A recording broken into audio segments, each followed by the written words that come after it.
तो बच्चों एक वीडियो और हाजिर है। एक कक्षा 10वीं विज्ञान का है। ये अध्याय जो हमारा 3 है, ऊष्मा और ताप। तो इससे संबंधित जो वीडियो है आज इस पे देखते हैं ऊष्मा और ताप के बारे में। तो ऊष्मा और ताप आप अपने दैनिक जीवन में बहुत सारी वस्तुओं को देखे होंगे, है ना। जैसे चाय देखते हैं, चाय क्या रहती है, गर्म, और पानी क्या रहती है, ठंड। तो यदि हम चाय और पानी की बात करें तो जैसे ये आपको दिखाई दे रहा है, ये मेरे दाएं हाथ में चाय है और ये पानी है। तो चाय जैसे ही बोलते हैं गर्म है और ये पानी क्या है, ठंडा है। तो चाय और पानी गर्म है तो हमको स्पष्ट पता चल जाता है कि एक जो है गर्म है और एक जो है ठंडा है ना। लेकिन हम यदि ऐसा बताएं ये पानी है और ये फ्रिज का पानी है, पानी भी ठंडा है और फ्रिज का पानी भी ठंडा है, तो आप कैसे बताएंगे। तो इस प्रकार बताने के लिए हमको तुलनात्मक अध्ययन की आवश्यकता होती है ना। जैसे कि आप यहाँ पर चित्र में देखिए, ये चाय और पानी है तो अंतर तो स्पष्ट पता चल रहा है, लेकिन चाय गर्म है और गुनगुना पानी भी गर्म है। तब हम उसको कैसे बतलाएं कि कौन ज्यादा गर्म है और कौन ज्यादा ठंडा है। तो इस प्रकार ठंडा और गर्म चीज को बताने के लिए हमको तुलना करने की आवश्यकता होती है। तो तुलनात्मक रूप से बताते हैं कि कौन ठंडा है और कौन गर्म है ना। तो इस प्रकार हम देखते हैं कि उसको बताने के लिए क्या चाहिए, कोई पैमाना चाहिए। ठंडी और गर्म को बताने के लिए कोई पैमाना चाहिए। तो आइए हम देखते हैं सबसे पहले ताप, है ना, या तापमान क्या है। तो तापमान किसी वस्तु की उष्णता की माप है। क्या बता रहे हैं कि जो ताप है या तापमान है किसी वस्तु की उष्णता की माप है, या फिर क्या कह सकते हैं, इससे यह पता चलता है कि कोई वस्तु ठंडी है या गर्म।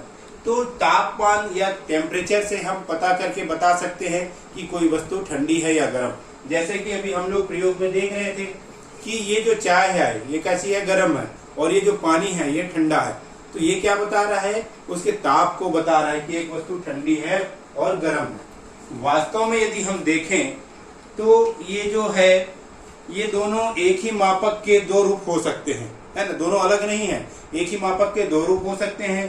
कोई एक छोटा है तो कोई बड़ा है।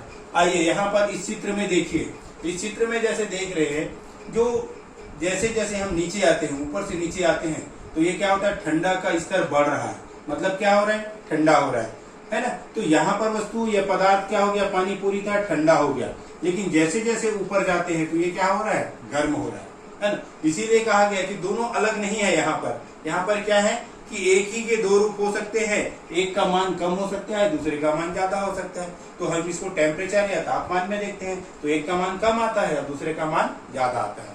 तो यहाँ पर स्पष्ट हो गया कि ताप क्या है। ताप से हमको स्पष्ट हो जाता है कि कोई जो वस्तु है यह पदार्थ ठंडा है या गर्म, जैसे कि चाय या पानी। अब हम देखते हैं ये तापमान के पैमाने।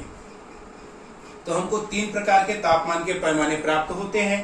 पहला है केल्विन, दूसरा है सेल्सियस और तीसरा है फ़ारेनहाइट। तो आइए हम जो देखते हैं एक एक करके तीनों को देखते जाते हैं। केल्विन क्या है, फ़ारेनहाइट क्या है और सेल्सियस क्या है ना। तो बच्चे आप लोग जो है अपने स्कूलों में, सबके स्कूलों में इस प्रकार का देखे होंगे, है ना। हम क्या कह रहे हैं, सेल्सियस पैमाना देखे होंगे। तो ये देखिए ये क्या है, यहाँ पर एक पहला फ़ारेनहाइट है, एक सेल्सियस है ना।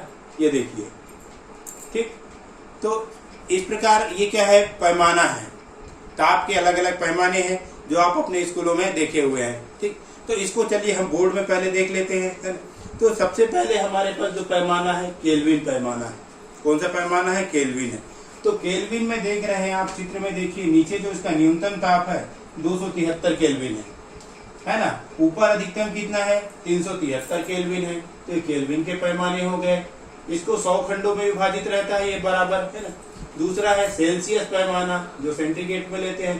तो इसका उच्चतम ताप जो है 100 सेंटीग्रेड पर है और निम्नतम ताप कितना है, 0 सेंटीग्रेड है। इनके बीच की भी जो खंडों की दूरी है वो भी लगभग 100 खंड है।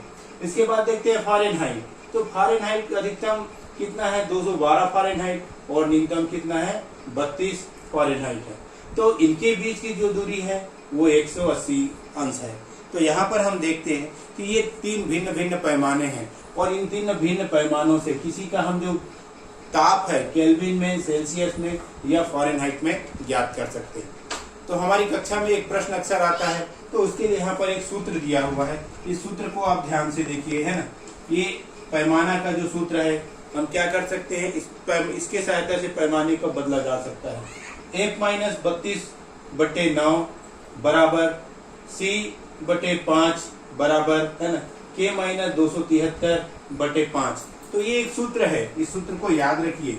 इस सूत्र की सहायता से पैमाने को हम लोग याद कर सकते हैं। तो आज की इस वीडियो में हमने मुख्य रूप से इसके बारे में पढ़ा, ताप के बारे में पढ़ा, उष्मा के बारे में अगले वीडियो में पढ़ेंगे। धन्यवाद।